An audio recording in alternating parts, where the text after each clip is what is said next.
Well, good evening, everyone. My name is Pastor Janelle Kester, and I get the privilege of serving at Christ Lutheran Church.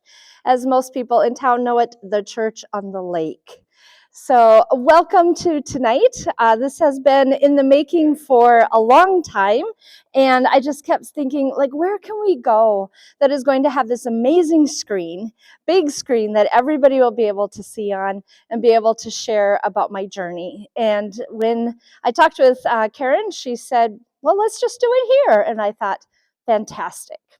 So welcome tonight to be able to hear more about my Soulful expedition.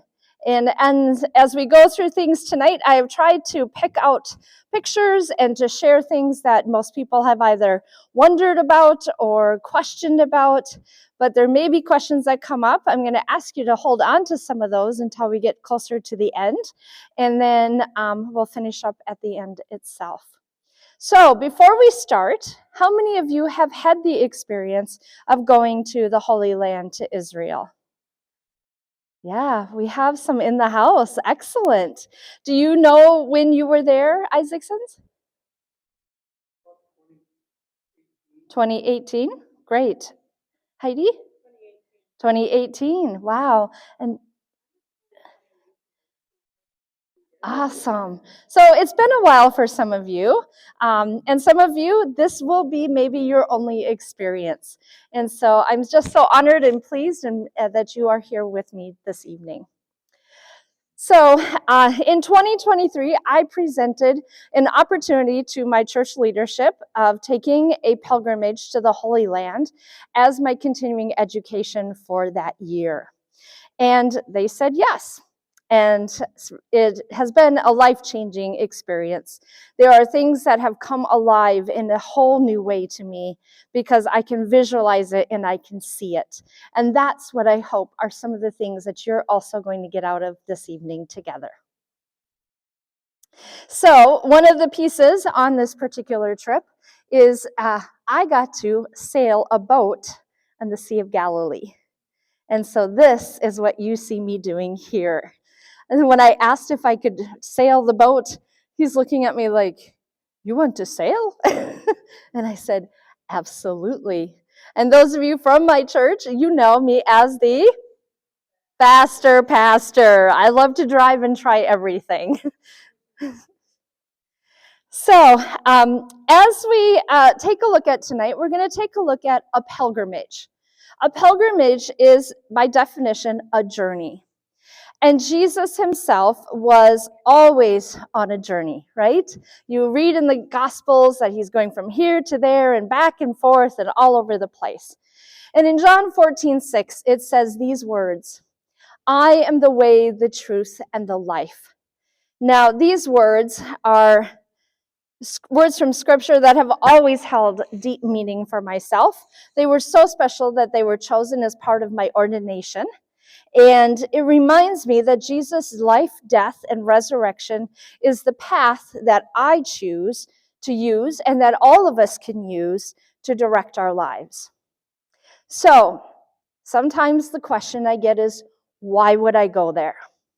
So the reasons for my pilgrimage are fourfold. First of all, I wanted to feel connected to the history of Christianity, to bring to life, as I said, the places and the things that we read about in the Bible. Secondly, to see the places where Jesus and others in the Bible have been. I can now picture Caesarea Philippi. I can picture in my head the Sea of Galilee. I can picture a storm coming across that lake and all of those wonderful things. And number three, a sense of community. I actually took this trip alongside of 13 of my colleagues from the Twin Cities, their friends, and many others that joined our group. One of my very good friends who I travel with often was actually the leader of this trip, and it was her 8th time being there. She knows this place. And then fourth, to walk the journey of Christ, the way, the truth, and the life. So I went on a soulful expedition. And walking the last steps of Jesus' life was part of this. Our time together this evening is, again, to be on a pilgrimage, a journey through these last steps and other areas and places in Israel.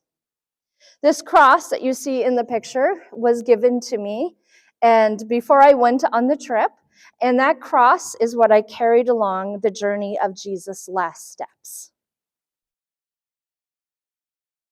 The greatest journey that Jesus was on and that we know of, that we hear every year during Holy Week, is the journey and the path from Palm Sunday to the crucifixion and resurrection. So this is the journey of Palm Sunday. On Palm Sunday, in this picture, you can see where our group was processing into Jerusalem, and just like Jesus did so many years before us.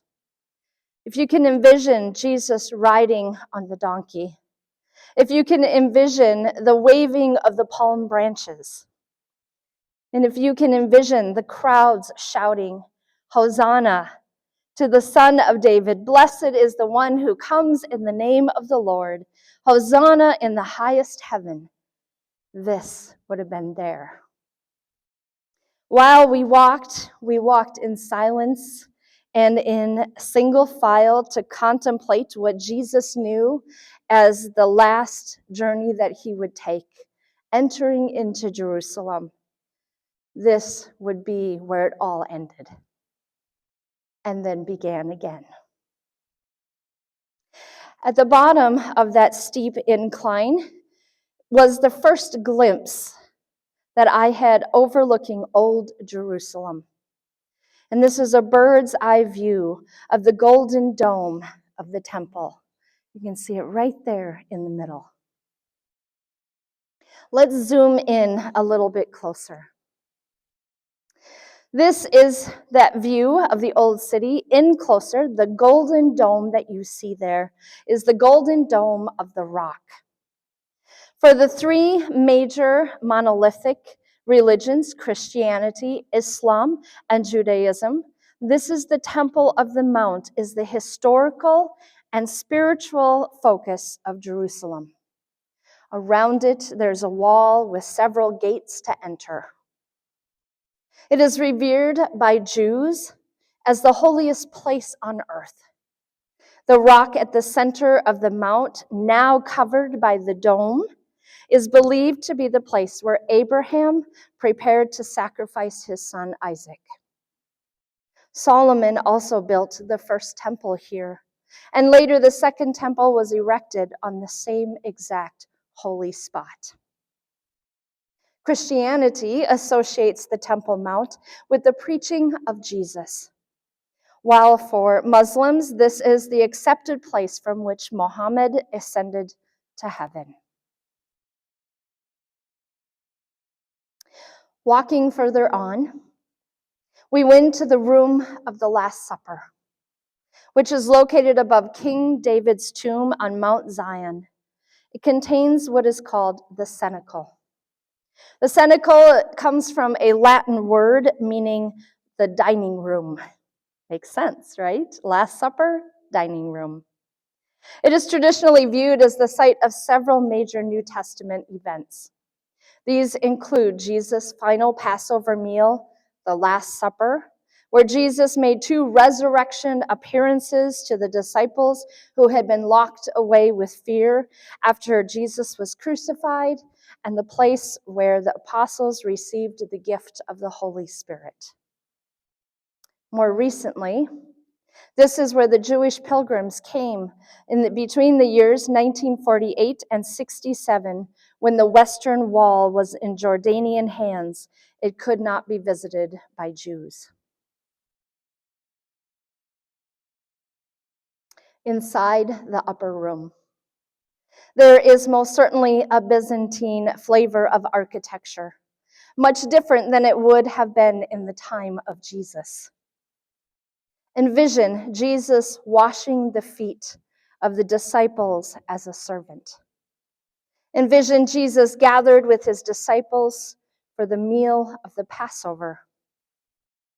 Envision them reclined on the floor with smells of the savory Passover lamb on a table along with bread and wine. And here among the disciples, Jesus instituted that gift and sacrament of communion.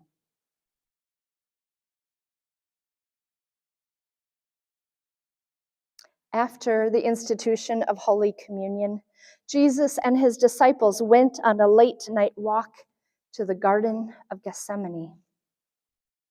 Over time, Jesus would come to the Mount of Olives to rest, to teach, to pray. But there are trees here in this garden that are over 2,000 years old and could very well have been alive when Jesus walked the earth. An olive tree, my friends, never dies, as the roots are in the ground, just as long as they are there.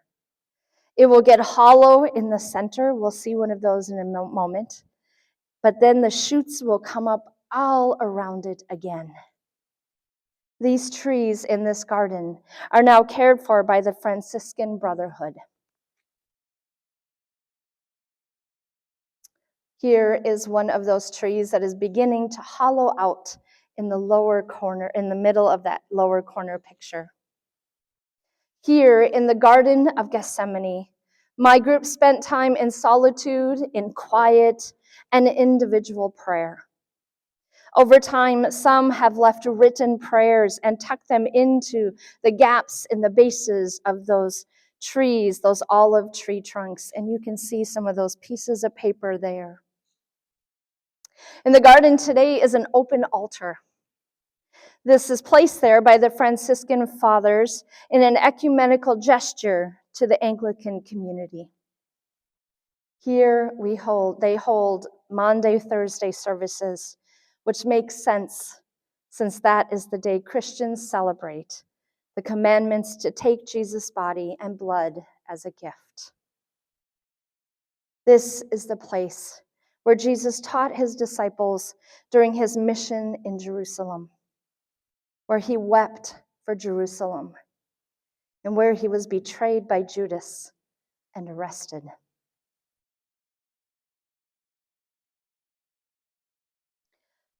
Next to the Garden of Gethsemane is the Church of All Nations, also known as the Basilica of the Agony, which enshrines a section of bedrock, identified as the place where Jesus prayed alone in the garden on the night of his arrest. Although it is not certain that this is the exact spot, the setting does fit the gospel description. Inside the church, at the front of the main altar of the church, is the traditional rock of the agony, surrounded by a crown of thorns of wrought iron. And when I was there, they were conducting a worship service. Envision Jesus telling the disciples to stay awake while he went off to pray. Envision Jesus coming back and finding them asleep not once, but twice. Envision Jesus throwing himself upon the rock and praying to his Father, "My Father, if it is possible, let this cup pass from me, yet not what I want, but what you want." Envision Judas arriving on the scene and betraying Jesus to the authorities.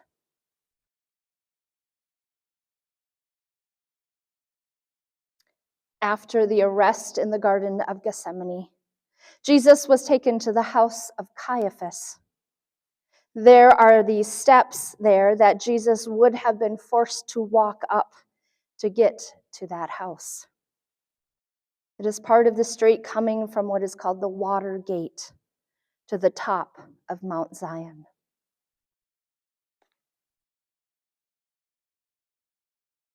After Jesus was brought to trial at Caiaphas' house, some of his disciples followed along, and one of them was Peter. Near the house of Caiaphas is the Petrus in Gaiacantu, Latin for Peter of the cockcrow. Envision Peter following Jesus and the authorities from a safe distance. Envision Jesus being interrogated by Caiaphas. Envision Peter standing out in the courtyard denying not only once, not only twice, but then after a while, the bystanders came up to him and said to Peter a third time, "Certainly you are also one of them, for your accent betrays you." And then Peter began to curse, and he swore an oath, "I do not know this man." At that moment, the cock crowed. Then Peter remembered what Jesus had said. "Before the cock crows, you will deny me 3 times." Visitors to this site are presented with a set of underground caves, one of which is arguably the pit where Jesus was kept while waiting for Caiaphas to interrogate him. But throughout the grounds and what may have once been the courtyard, you find art showing Peter's denials of Jesus. Can't you just see him? "I do not know." Inside the house of Caiaphas is what is called the sacred pit. This is the public jail where Jesus would have been kept while waiting for the trial before Caiaphas.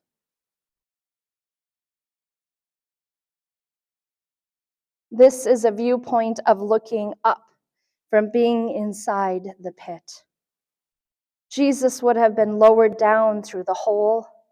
The hole would also have been used to lower in food if it was allowed.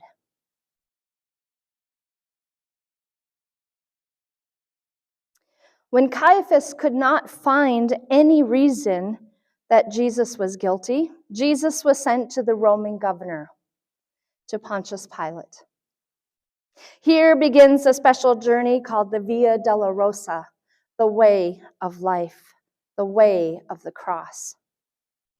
It is a pilgrimage that takes you from Jesus being charged as guilty all the way to the cross where he hung upon in Golgotha. But first, Jesus met with Pilate. Here we visited the Church of the Condemnation. In the church is a stone pavement that is over 2,000 years old. This is one of the places that you can with absolute certainty say that Jesus had walked. The stones you see in this photo to the left of my feet are those 2,000 plus year old stones. This is where the trial began. Envision Jesus standing before Pilate. Envision Pilate asking him if he was the king of the Jews. Envision the crowd shouting to have Jesus crucified. Envision Pilate in washing his hands and saying, "I am innocent of this man's blood. See to it yourselves."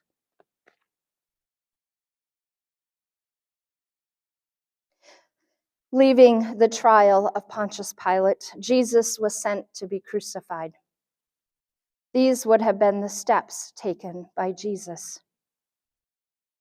Onward we went on the winding route of the Via Dolorosa, and it is about 2,000 feet, or a little over a third of a mile. Along the route, you will see markers like these for the 4th and the 5th stations of the 14 stations of the cross. The 2nd station marked where Jesus was flogged. The 4th station marks the spot where Jesus is said to have faced his mother in the crowd of onlookers. The 5th station marks the spot where Simon of Cyrene was compelled to carry the cross of Jesus when he was no longer able to do so for himself. At the 3rd station is where it is believed that Jesus fell and the hand of Jesus was placed on the wall. You too can place your own hand in the same spot. even though it only took those 2,000 steps or so, say. The entire walk of the way of the cross will take you at least a couple of hours of walking and stopping and walking and stopping.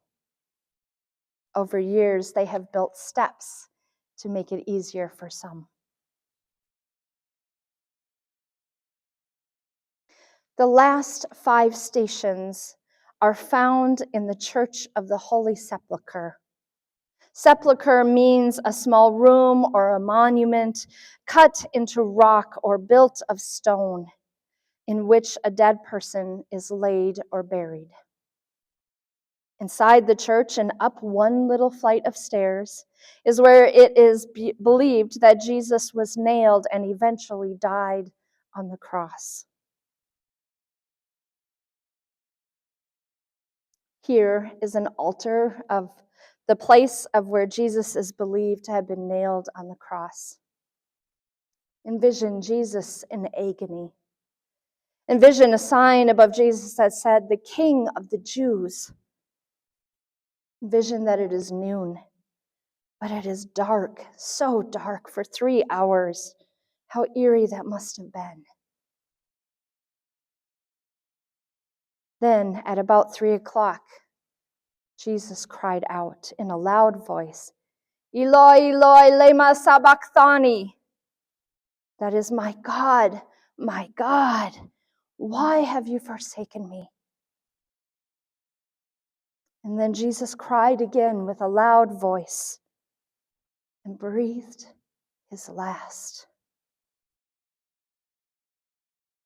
It is at this place that you can place your hand into the spot in the rock where Jesus' cross had been placed.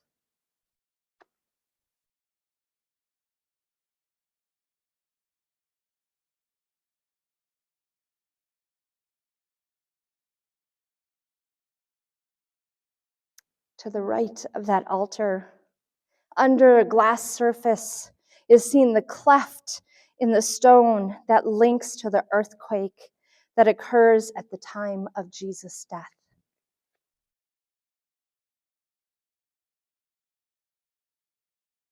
Back down those steps, you find the stone of anointment. Here Jesus was taken down from the cross and laid on this slab of rock. When it was evening, there came a rich man from Arimathea named Joseph, who was also a disciple of Jesus. He went to Pilate and asked for the body of Jesus. Then Pilate ordered it to be given to him.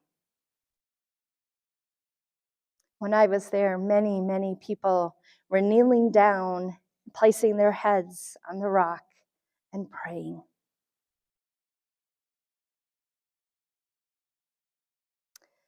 When Jesus was taken down, we know that Joseph of Arimathea and Nicodemus were the ones to do so. And then they were laying in the body of Jesus in Joseph's own unused tomb, which had been hewn into the rock. This tomb is housed in its very own chapel area inside the Church of the Holy Sepulchre. That's what that piece that's right there in the middle, just below the dome. There is a large shrine inside of that church that is adoringly decorated on the outside and yet very, very humble on the inside.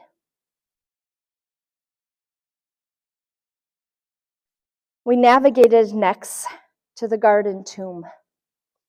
This is the 1st century tomb of the same type that Jesus would have been buried in.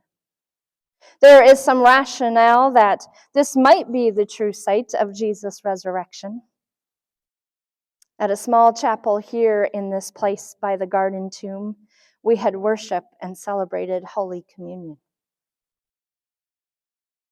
And that ends the Via Dolorosa walk. But there is so much more to see and to do in Israel. We have spent time walking the final days of the life of Christ, but there is so much more. including the humble beginnings of the life of Christ. The story begins in the Gospel of Luke chapter 2, where we would hear the following. In those days, a decree went out from Emperor Augustus that all of the world should be registered. This was the first registration and was taken while Quirinius was governor of Syria, and all went to their own towns to be registered. Joseph also went from the town of Nazareth to Galilee, in Galilee to Judea, to the city of David called Bethlehem. This is the picture of the current day skyline of the city of Bethlehem. One of the interesting pieces was that when you went from one town to another, you went through checkpoints, security checkpoints. On the way into the city of Bethlehem was one of those city checkpoints. On the west bank of Palestine is a large church called the Church of the Nativity. This church actually houses 3 different sanctuaries. The first is the sanctuary of the Armenian Apostolic, who also has a monastery on the compound surrounding the church. The second is the sanctuary of the Roman Catholics, who also has a monastery there. The third is the sanctuary of the Greek Orthodox, who are responsible for the caretaking of the grotto underneath its chancel area. This is the oldest Christian church in daily use, and the oldest site continuously that has been used as a place of worship in Christianity. This church is just as its name suggests, the place of the Nativity. There is a door into this church in Bethlehem, and as you can see, this door is not normal height. It is only about 4 feet tall. This door is called the Door of Humility. The threshold, as you see there, is surrounded by 3 large stones that were added later to make the enclosure smaller. Because of its low height, you have to bow down to go through it. Some say the door was made small to prevent horsemen from entering the basilica during the Ottoman period. Others say that the tiny door causes everyone who enters to bow down before they come in, as a way to check our own pride and our egos. So now all pilgrims who choose to enter through this door, who visit the sacred site of Jesus' birth, bow down to enter. They bow down just as the Magi did in bringing their gifts from afar. The Gospels say that as they approached the child, they fell down and worshiped, and only then offered their treasures. They approached him in great humility, and so did we. This is the inside of the Byzantine Basilica, the Greek Orthodox portion that is built over a cave. It was originally built in 326. If you can do math with me, maybe my Canby math is off, but it's about 1,698 years ago. This is what you would have seen in the front chancel area of the sanctuary. Note all of the gold that is present. At first, I struggled with this ostentatiousness for the humble child that was born nowhere near like this, in a manger surrounded by animals. And yet, isn't it an honor, and a way to honor Jesus, our King, and all of the gold is worthy to honor him? There is a set of steps to the right of this chancel that takes you down to the grotto of the Nativity, the cave that the church was built over. At the bottom of those stairs is an altar And under the altar is a 14-pointed silver star on the marble floor, marking the exact point where Jesus was born. Inscribed in Latin around the circle, it says, "From the Virgin Mary, Jesus was born." And here is where you too can bend down and place your hand into the hole that is believed to be the place that Jesus was born.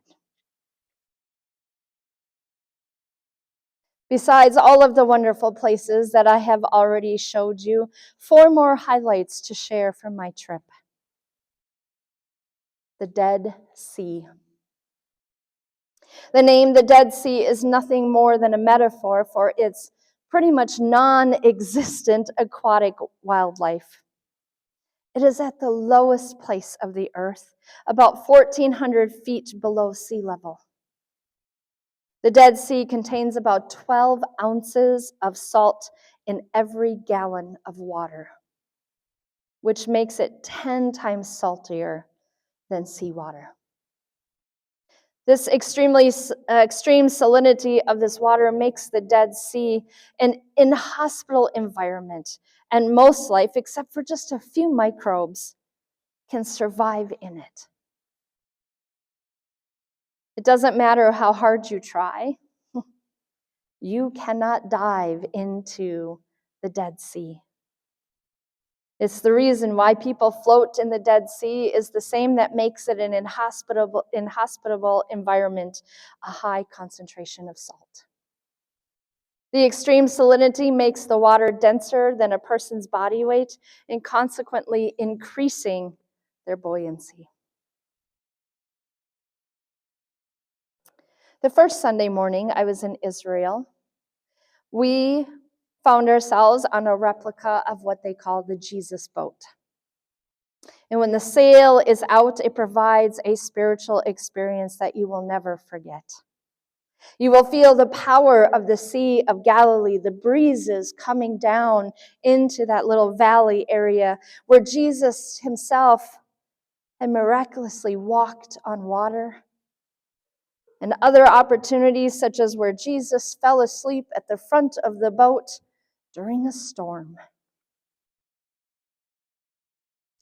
On that ship, we sang and danced and gave praise to our Lord.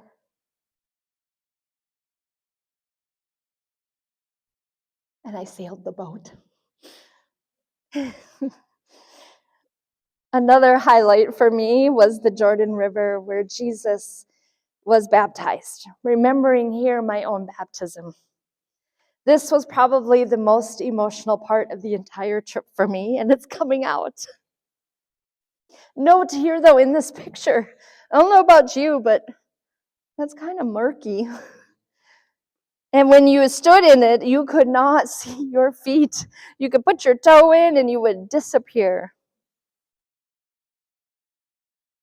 And here's a seminary colleague of mine sing words of blessing over me in the Jordan River.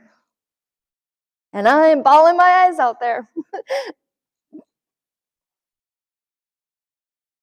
But at the Herman Stream Nature Preserve, which is also called Banias by the pagans, or also known as Caesarea Philippi, we find a spring of Banias, which is one of the 3 sources of the River Jordan.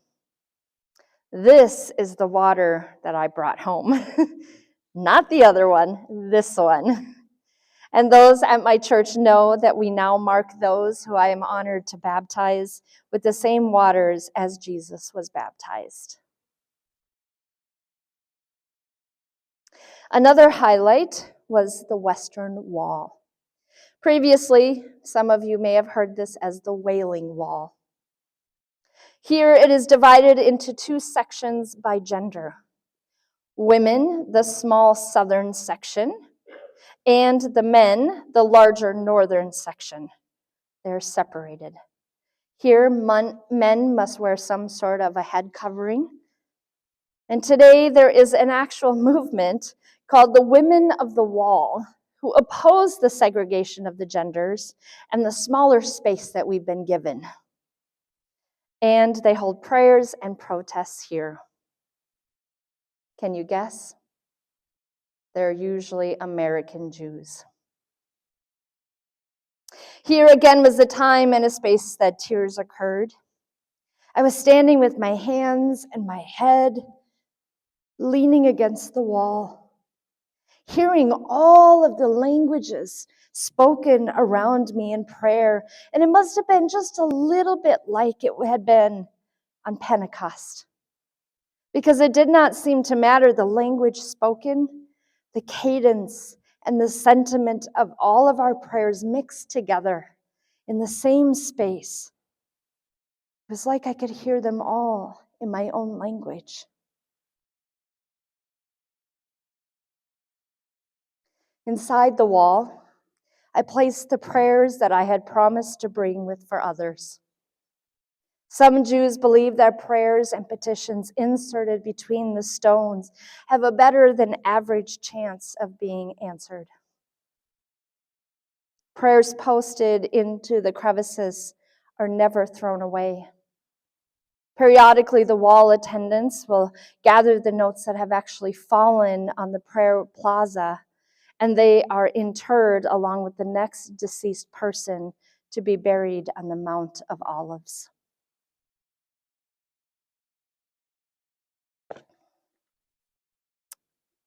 Before I go on to our last two slides, were there any questions that you might have tonight? Any memories that have come up for those that have been there? Yes. I was there in September. Extremely hot. What were you going to say?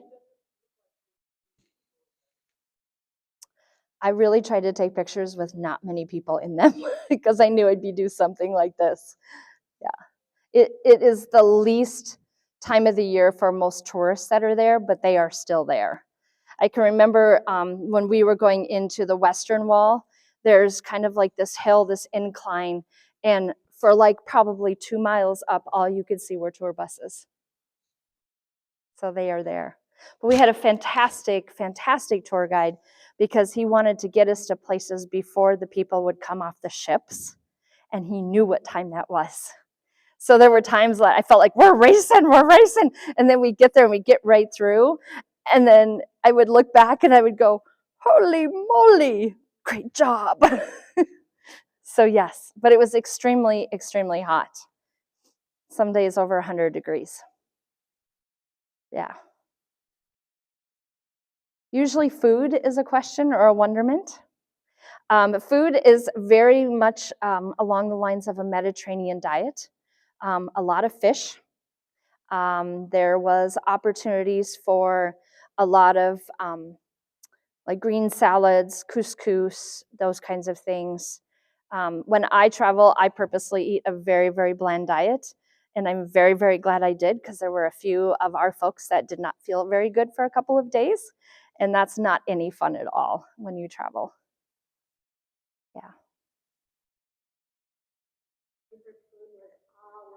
Oh, yes, the olives were amazing there. And the olive oil to dip your bread into. Oh, well, it comes right from the tree, right to the table practically. Yes, the olives. And the dates were fantastic. One of my favorite treats were the dates. Yeah. That's a good question. So I was in some of those places and spaces that are included in that fighting area now. I don't know from day to day exactly where that's taking place. But that's kind of a lead into my next slide, because one of the biggest questions that I've gotten back, if you remember back to the beginning of my presentation, I mentioned that I was there in the pilgrimage in September of 2023. And if you do the math, I was in Israel 3 weeks and 3 days before the war broke out. And so the question that I usually get from many people is, did I ever feel unsafe when I was there? And my immediate answer is no. I had no idea that any of this would have been coming. This answer comes because there always seemed to be a military presence and security around us. Tourism is such an extremely important part of their economy, and they protect it. My tour guide had told us that they were just beginning to recover from 2020 and COVID and travelers coming to their country. So, security that you see around here, I mentioned that sometimes when you went from city to city, there were these checkpoints. That's the picture that's in the upper left-hand corner here. That is the checkpoint going into the city of Bethlehem. And then in the center, these were women in the military that were sitting in the shade at the western wall, one of the places that we talked about. In the upper right-hand corner, this is actually the security that you have to walk through to get into the western wall. And we were delayed a day to be able to go see the western wall. We were crossing our fingers, we're gonna get to go the next day. They had had an incident, and someone with a knife had been at that gate coming in. And so they shut it all down, immediately shut it down. In the lower left-hand corner, that's the security guy that was in that upper room that we looked at. And if you look closely, I think you can kind of see he's packing pretty good there. And then just wandering around town, I believe the picture in the other corner is on the Via della Rosa walk, that you would just see military presence everywhere. The reason why there is military presence, besides trying to protect their economy, is that as of 2022, the minimum required length of all Israeli people in military service is 2 years and 8 months for enlisted men, all men, and 2 years for enlisted Jewish women. And there are some places there where you can be discharged based on the humanitarian or religious or certain other legal grounds that you couldn't serve. But everyone, women included, you can see them there. And once they've completed their mandatory term of service, all discharged citizens remain eligible to be called up for reserve duty until the age of 40.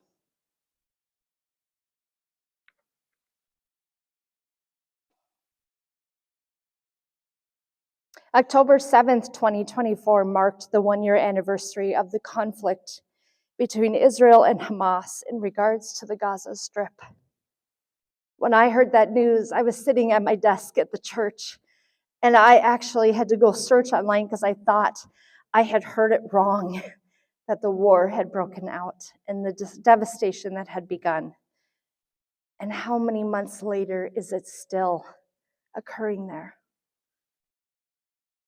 These are the people that I think of, especially the Christians. Our tour guide is the one in the middle. The gentleman off to the lower left, when I asked, "How did you make that dish that we ate?" invited me into his kitchen. The gentleman in the truck there making deliveries, and the women selling their wares of produce.